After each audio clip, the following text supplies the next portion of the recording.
prédisait maintenant même un recul de la démographie mondiale, mais en fait, toutes les prévisions nous disent 4 milliards d'Africains d'Afrique d'ici la fin du siècle, peut-être même avant. Et donc, si nous voulons maîtriser les mouvements de population, il n'y a pas d'autre solution que de développer avec l'Afrique un partenariat, et quand je dis partenariat, ça veut dire d'égal à égal, qui nous permette de favoriser le fait, ce qu'attendent tous les jeunes Africains, c'est-à-dire rester au pays pour y vivre et y travailler. C'est ça qu'il faut réaliser aujourd'hui.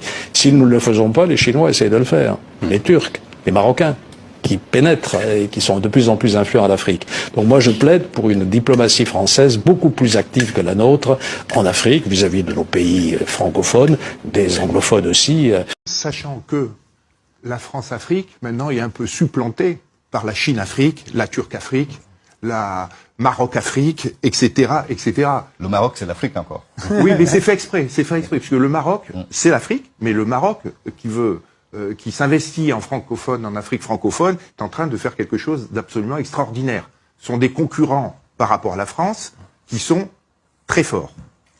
Et vous allez voir que bientôt le Maroc, ça va être une superpuissance africaine qui va déterminer, qui va faire un certain nombre de contrats, surtout sur toute la partie francophone. Alors, on en reparlera comment c'est arrivé et comment ça se passe. C'était d'anciens alliés qui deviennent des concurrents. Il faut en être conscient et il faut voir comment on va traiter cette affaire-là. Sachant que les Marocains sont très forts, et ce sont